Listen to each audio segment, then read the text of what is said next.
আসসালামু আলাইকুম। আজকে মটর ডাল রান্না করব। রান্না করার জন্য মেজারমেন্ট কাপের 1 কাপ আর হাফ কাপ ডাল নিয়েছি। ডালটাকে আমি পানি দিয়ে ভালোভাবে ধুয়ে নেব। ভালোভাবে কষলিয়ে ধুয়ে নিলে ডালের ঘ্রাণটা আসে না, তাই ডালটা ভালোভাবে আগে ধুয়ে নিতে হবে। ধুয়ে নেওয়ার পরে আমি প্রেসার কুকারে ডালটা সিদ্ধ করার জন্য ডালগুলো ঢেলে দেব এবং পরিমাণ মতো পানি দিয়ে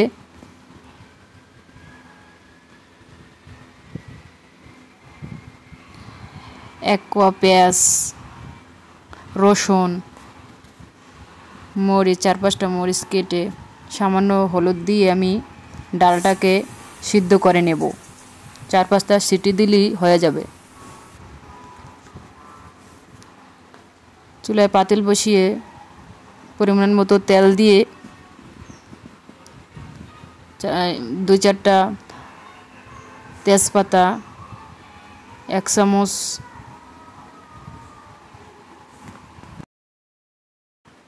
জিরা তেলের উপর ভালোভাবে নেড়ে চেড়ে পেঁয়াজ কুচি দিয়ে 1 কাপ পেঁয়াজ, বেশি পরিমাণে একটু পেঁয়াজ দিই যাতে ডালটার স্বাদটা একটু ভালো লাগে। শুকনো 4টা মরিচ দিলাম। দেখেন আমার প্রেসার কুকারে ডালগুলো 5 থেকে 6টা সিটি দিলে উঠিয়ে নেবেন। দেখবেন ডালগুলো ঘটাও লাগে না, এমনিতেই নরম হয়ে যায়।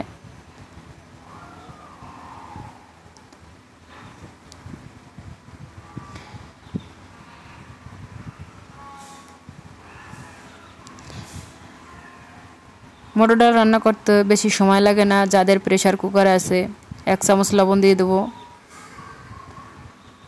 ডাল অনুযায়ী লবণ দিয়ে দেবেন। দেখবো আমার লবণ হয়েছে কিনা। লবণ হয়েছে। এভাবে নেড়ে চেড়ে দেব। তবে যাদের এই রেসিপিটি ভালো লাগে সাবস্ক্রাইব করে পাশে থাকবেন। পাশে থাকার বেল আইকনটি অন করে রাখবেন, যা আমি ভিডিও আপলোড করব তা আপনাদের কাছে চলে যাবে। এবং যাদের ভালো লাগবে তারা ট্রাই করে খেতে পারেন। পরিবেশন করে দেখাবো। ডালগুলো পর্যায়ে হয়ে গেছে, দেখেন ডালগুলো পরিবেশন করে দেখাচ্ছি আপনাদের। ধন্যবাদ।